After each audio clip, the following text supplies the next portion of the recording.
Terima kasih Anda masih bergabung sama kami, Prisa, dan kini kita ada segmen kreatif dan sudah kembali bergabung rekan Prisa Sembodatu. Kali ini kita akan membahas startup payment gateway yang sudah tersambung melalui video conference. Kita akan berbincang bersama dengan co-foundernya, ada Mbak Natasha A. Hartoro. Selamat bergabung Mbak Natasha, apa kabar? Halo, apa kabar? Selamat pagi. Kabar Halo yang Mbak luar Nia. biasa, thank you sudah join. Menarik namanya ya, Durian Pay. Kenapa Durian Pay?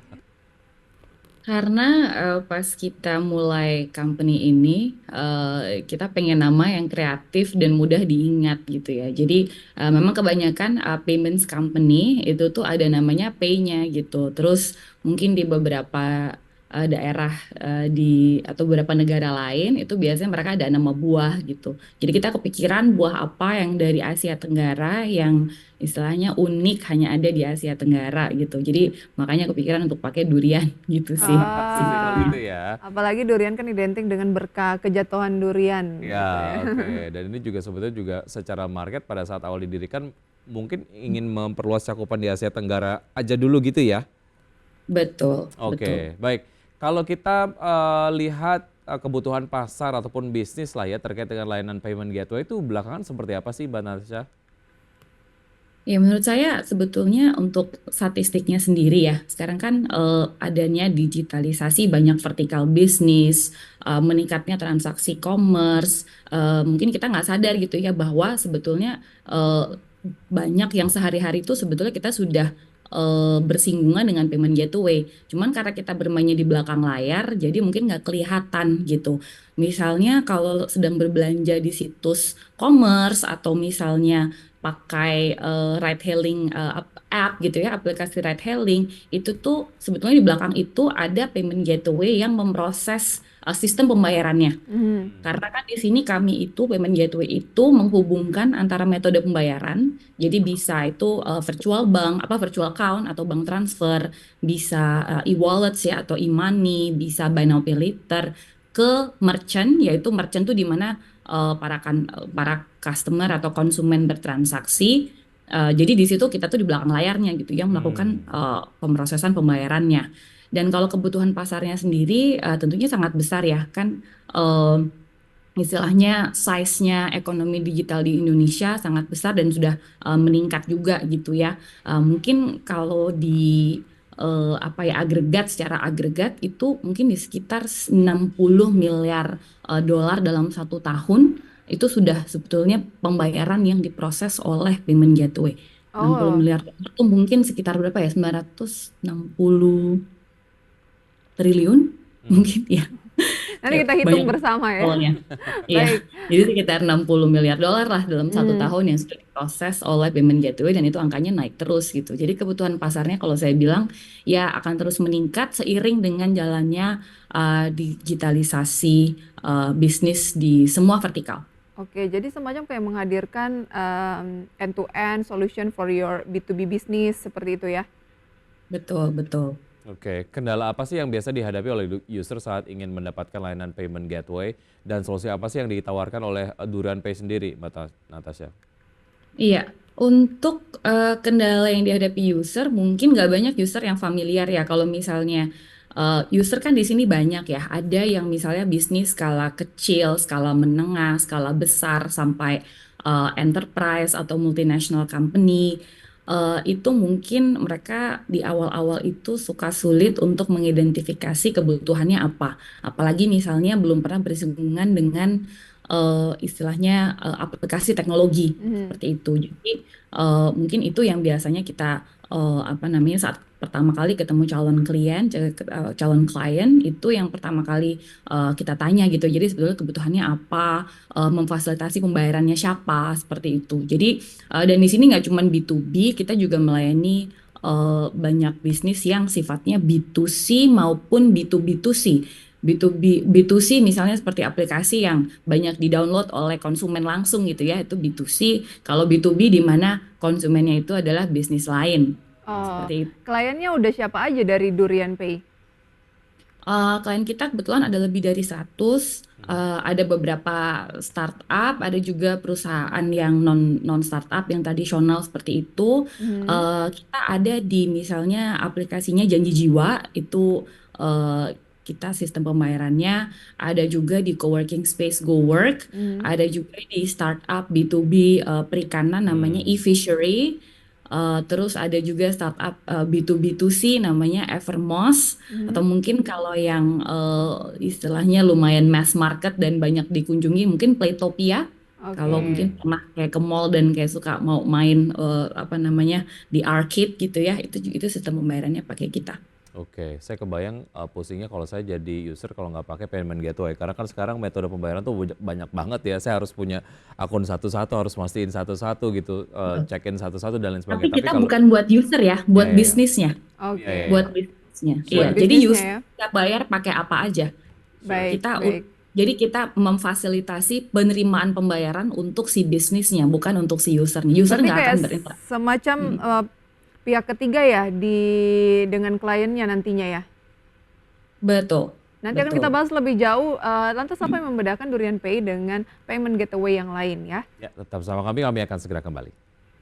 Masih bersama dengan Mbak Natasha Hartoro, co-founder dari Durian Pay, salah satu payment gateway di Indonesia. Pertanyaannya adalah bagaimana caranya bersaing dengan payment gateway yang lain yang memang sudah banyak juga yang terdaftar di Bank Indonesia mungkin ya. Kemudian apakah bersaing atau justru karena memang marketnya atau pasarnya masih sangat banyak jadinya tuh ya kuenya juga masih banyak atau bagaimana? Ya, kalau saya rasa payment gateway memang sudah cukup banyak sebetulnya di Indonesia gitu ya. Jadi ada sekitar 20 lebih. Cara bersaingnya mungkin kita tuh fokusnya ke beberapa segmen tertentu dulu. Jadi kita punya strategi go to market khusus untuk istilahnya men-tackle beberapa vertikal gitu ya. Jadi misalnya kita build product suite untuk misalnya B2B segmen gitu. Jadi kita juga misalnya membantu untuk manajemen invoice, terus misalnya invoice payments collection atau AR atau accounts receivables collection. Dan kita juga misalnya bisa punya fitur yang bisa enable businesses untuk mengirimkan uang dalam nominal besar ya, misalnya puluhan miliar Hmm. atau ratusan juta dan lebih lah ya, itu bisa kita kirimkan secara real time seperti itu. Jadi banyak fitur-fitur yang memang kita bikin khusus untuk beberapa vertikal tertentu. Jadi kita biasanya attack-nya untuk setiap segmen gitu sih. Oh, dan Dan tidak pasar semua Indonesia cukup dari besar sih, ya untuk iya, beberapa pemain. tidak semua payment gateway bisa melakukan itu kayak transfer yang cepat tapi dalam jumlah yang besar juga kan belum semua bisa seperti itu. Jadi lebih praktis lah kalau menggunakan Durian Pay ya. Oke, seperti apa Betul. sih Mbak ini kerjasamanya dengan user by subscription saja atau kontrak atau seperti apa? Ya, kita biasanya ada kontrak, jadi ada kontrak kerjasama atau PKS, dan di situ apa namanya kita nanti ada term-term kerjasamanya gitu ya. Jadi ada beberapa klien kita yang melakukan integrasi secara API atau secara teknis, ada juga yang istilahnya bisa memakai produk kami itu bisa langsung dari dashboard aja Hmm. gitu. Jadi misalnya untuk nanti dari dashboard itu dia untuk kirim dananya bisa dari situ, dari ini untuk khusus untuk perusahaan ya. Dan misalnya untuk bikin payment link itu bisa dari dashboard juga. Jadi sistem kerjasamanya biasanya kontrak sih gitu. Kontrak ya minimal range harganya mungkin berapa ya? Kalau harga itu biasanya berbeda-beda. Jadi kita itu harganya itu tergantung sama metode pembayaran yang dipakai. Jadi Oke. biasanya kita akan sediakan semua metode pembayarannya gitu ya, Yang dari paling bank banyak transfer. digunakan. Paling banyak sekarang yang kita lihat itu e-wallet sama Kris ya, sama Hmm. QRIS yang itu Kris atau QR standar dari Indonesia, Bank Indonesia gitu ya. Itu Hmm. yang kita lihat lagi naik banget sih Nah, transaksinya. misalnya kalau Gitu. kontrak 1 tahun gitu biayanya kira-kira berapa ya? Nah, ini biayanya tergantung di metode pembayaran ya. Makanya kalau misalnya Oh, untuk bank transfer itu di kisaran mungkin Rp3.000 per transaksi. Oke. Kalau misalnya untuk e-wallets atau kayak e-money itu biasanya di 1,5 hingga 2% Mhm. per tiket size-nya gitu hmm, ya. hmm. Kalau untuk BNPL juga biasanya 1 hingga 2%. Untuk Kris itu memang sudah ada kayak pagu harganya di 0,7%. Jadi Baik, memang bervariasi harganya ya. untuk setiap transaksi. Dengan keamanannya itu seperti apa, Mbak? Ya, kalau untuk keamanan kita kan berizin ya dan diawasi oleh Bank Indonesia. Jadi kita selalu mengirimkan laporan ke Bank Indonesia setiap bulanan dan tahunan. Lalu juga ada pengawasan onsite atau pengawasan langsung oleh Bank Indonesia. Kita juga ada sertifikasi ISO Baik, 2001 jadi seperti itu. sudah sangat-sangat mengikuti lah ya aturan yang ada. Terakhir, sudah profit dan target profitnya seperti apa? Singkat saja Mbak Natasha. Iya, kalau untuk profit kebetulan kita baru profitable beberapa bulan lalu. Oke, Jadi memang iya baru tapi sudah reasonable. tercapai ya.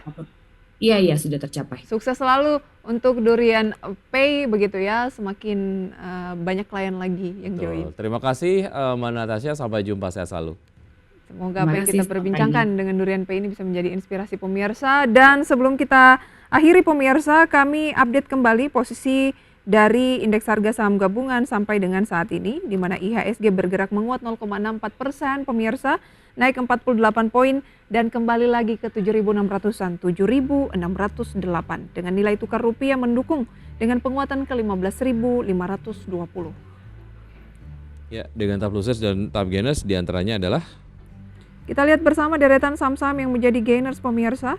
Sampai dengan pukul 9:27 diantaranya adalah BRMS Bumi Resources kembali melambung 9% di 298, BBRI naik 1%, Bank Mandiri naik 1,5%, AMMN pemirsa naik hampir 2%, Bumika tidak ketinggalan naik 1,5%, kemudian Dewa atau Dharma Henwa juga naik 4% dan beberapa saham lain seperti Telkom juga melesat pemirsa 1,38%. Losers? ya, top losers ada MEDC, ada Akra Inet, kemudian juga ada Wi-Fi, Humi, Nes, CRSN, LPKR, Astri dan juga SMRA. Top losersnya dihuni oleh saham-saham yang berkaitan dengan minyak mentah ya, dan juga ada properti di sana. Sudah 90 menit kami menemani Anda dalam Power Breakfast. Ya, semoga pembahasan hari ini dapat menjadi referensi dan sumber informasi untuk Anda. Tetap perbarui informasi Anda hanya di IDX Channel, your trustworthy and comprehensive investment reference. Dan jangan lupa untuk menyaksikan program Market Review, akan tayang pukul 10 waktu Indonesia bagian Barat. Karena urusan masa depan harus terdepan, aku investor saham. Saya Prisa Sambodatu. Saya Ki Adrian, Sampai sampai jumpa. jumpa.